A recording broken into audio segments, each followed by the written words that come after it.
terrible condition and had a broken leg. And he was brought in by best friends in Utah. They emptied the Missouri puppy mill, and he was among them. And I was away in Europe at the time, and then the lady who is the director at ARF, Michelle Forrester, called me and left messages on my machine saying, I can't wait for you to get back, I can't wait, I've saved something for you. I said, what do you mean you saved something for me? And she said, yes, with all the animals that came in from the puppy mill, there was a little greyhound, and I know that's your favorite breed, so I put it aside for you. Isn't that wonderful? So I met Bisou, and of course he was very shy but very sweet, and he had this broken leg which we had to fix.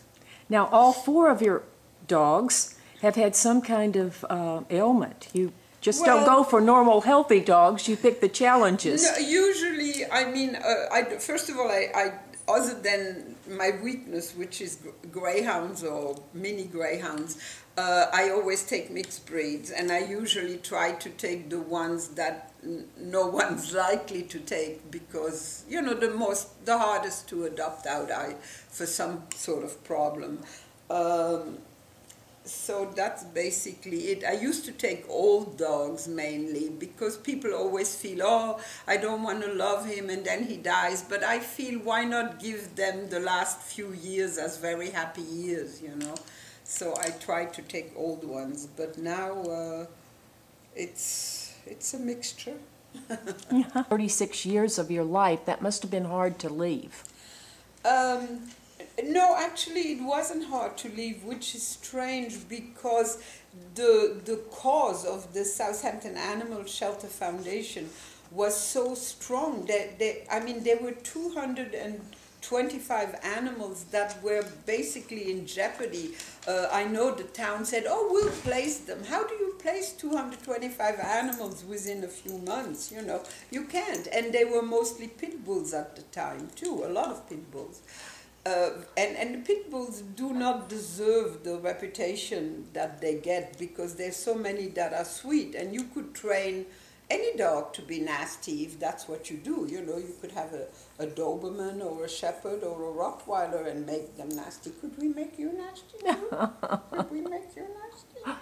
Oh, so, you know, it wasn't difficult because of what was in the balance, and I really felt that at ARF it didn't matter at this point whether I was there or not there, it would go on. But this place really needed the help to go on, you know. Mm-hmm. And most of us that were, not all of us, but most of us that were on that advisory committee stuck it out and you know, how sweet, and formed this Southampton Animal Shelter Foundation. Everybody is curious, of course, about the founder of the Southampton Animal Shelter, but we know that she is very private and she does not want publicity, and I think that's very magnanimous on her part. So we're missing an element here, but everybody please understand that she has her right to privacy, even though she's very philanthropic. Yeah, very much so. Mm-hmm. Yeah, and great animal lover. Yeah. Obviously, she wouldn't be putting so much money into time this. and effort. That's the beauty. I mean, some people just send money and then they never appear, but she's there almost on a daily basis, and she doesn't mind picking up after a dog or cleaning or doing anything. You know, she's just a very special person. Well, I think that that's very much a part of true animal lovers. We get right in there and scoop up the poop. Yeah, exactly. Yeah. So now tell me what your role is at the Southampton Animal Shelter. Well, at this point, you know, we only began in January, but it's amazing how quickly time flies. So we have so much to do. We had a fabulous benefit in the summer called Unconditional Love that Linda Shapiro organized. It was a smashing success. And then we just very recently in September had a thing for in Hampton Bays, and we had close to 700 people come to the Bawdy Barn, and what is that band called? The Vivian and the Merrymakers. They were playing, and there were oodles of prizes. I mean, the community just amazingly pitched in. There were baskets and baskets and baskets of gifts that you could pick by buying raffles. So they did very well, and that just happened. And I mean, we anticipated to get maybe 300 people, maybe 400 people, and 700 people came, close to 700. So it was an amazing event.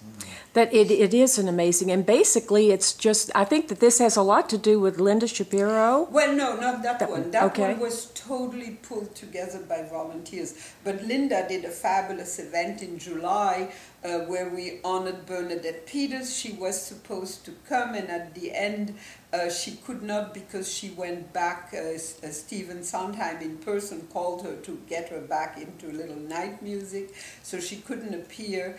But she asked Chuck Scarborough to accept on her behalf, and then also Joy Behar and Susie Essman came to be the celebrity for the party. And it was a wonderful party on the ocean at a wonderful estate, and people had a grand time, and it was very elegant. It was very different. And it also raised a lot of money. It was of incredible. money. I think that Linda had said something that she had anticipated 50 or 60,000. Yeah, it raised over 112,000 net. Net. Yeah. Wow. Now that is a fundraiser. Yeah, that's a great fundraiser. It really is. It was the first, and we were basically unknown, you know. Mm-hmm. So we all very pleased with that. Yeah, but in this overall scope of things, Pardon me? oh, in the overall scope of things, $112,000 does not go very far. Yeah, that's the sad part, because right. the place costs the Southampton Animal Shelter, the foundation, over $1 million a year. Wow, unbelievable.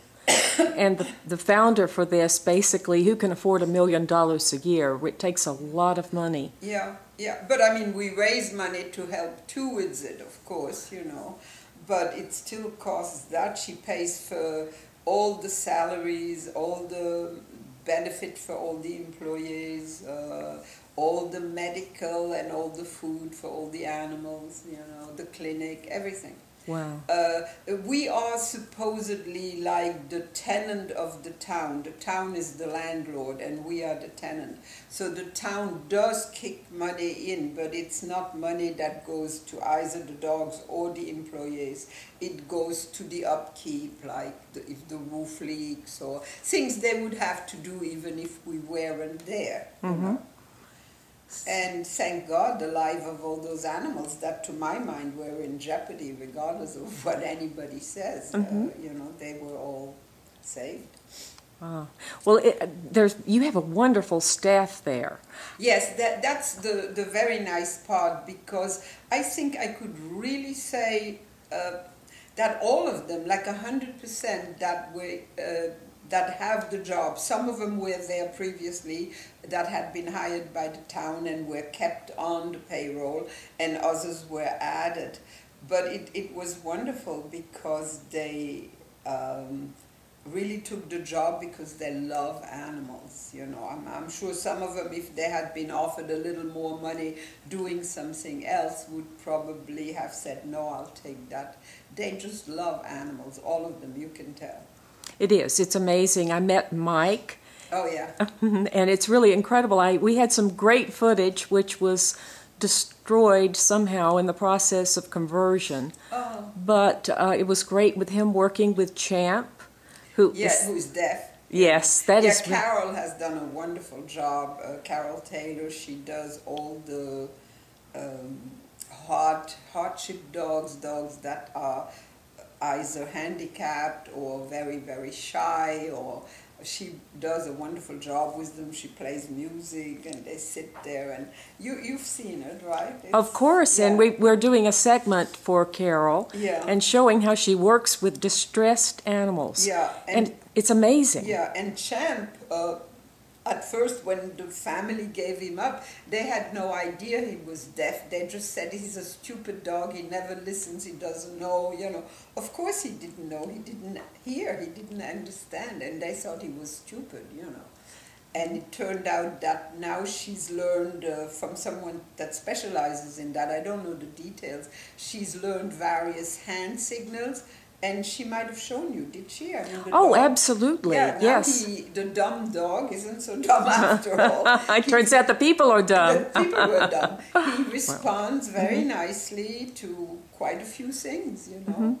And it took a lot of patience, but it worked. And there's more work to be done with him, but still it's great, because obviously he wasn't dumb at all. He just couldn't hear. He didn't know what anybody wanted. And it's amazing because he is responding to those signals. Yeah, and just it's like a person would. right. Thank you so much, Sonny. This has been such a beautiful day, and sharing your wonderful home with us. We're having Indian summer. Ah. It's lovely. Great.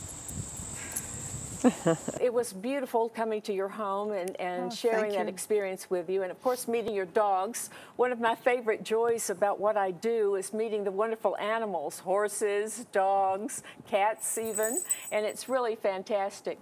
So you decided to make a guest appearance at the end, huh, Nikki? But that was wonderful, and we certainly enjoyed that. Now, if people wanted to get hold of your newsletter, which is fantastic, by the way.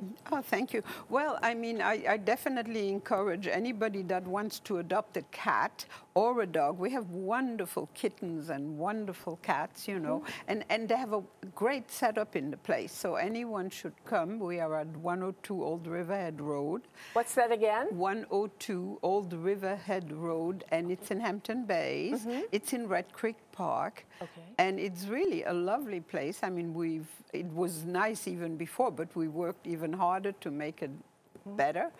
And we have all our cats there, all our dogs. The cats have perches and they trees and they jump around. They actually have a better setup, I think. But the dogs get walked. We have volunteers. We always welcome more. Everybody gets walked every day, 3-4 times. Every single animal that's there. That's great. And you know, we welcome people to look us up on the website, Southampton Animal Shelter Foundation, and our phone number is easy to remember. It's 728-PETS. P-E-T-S, yes, so that's easy. 631 728-7387, but that spells out pets. Okay. So come and visit us and come and adopt and come and walk, volunteer, adopt, everything. Yes, and we do encourage everyone that we like pedigrees, but 26% of all rescue animals are pedigrees. Oh yes, people always think that they can't get a purebred. That's not true. We constantly have purebreds. You know, we have schnauzers, huskies, malamute, different purebreds. Of course, a lot of pit bulls and some very sweet ones. But so, how many of those 10 animals that came from Colorado have actually already been placed? Oh, they are just going to take applications first because they have to be vet checked and they have to stay there at least a week before they get placed, and then they'll go up for adoption. And those are all tiny ones, like little Chihuahua mixes, and oh my God, there's the most adorable, wiry-haired, black and white young dog you could eat. He's so cute. He's Is that Shotzi? I don't know the name, but absolutely adorable that came in. Just beautiful ones. We took a little dog from St. Croix too, and it's about this big. It's called Junior. It's precious. There's a lot of wonderful animals if people are in the market. And of course now there's still kitten season and beautiful little kitties. You know, and I think cats do not get enough recognition. I know. We always talk about dogs, and I feel so sorry. I personally have 3 cats, Bob and I do, and they really get a bad rep too. Yeah, poor things. And there's some that are so sweet and so beautiful, long-haired ones, gorgeous ones that we have there. It is great. Yeah. Sonny, it's always a pleasure being with you. Thank you very much. You've really been an inspiration for a lot of people, and I know that you have dedicated your life to animal rescue. Yeah, I did, and I really always stressed, I always took all the dogs. You know, they have less of a chance, and I feel that they really deserve a break, and their last few years should be happy years, you know. So thank you for joining us today, and you can look us up. Thank you very much. Thank you.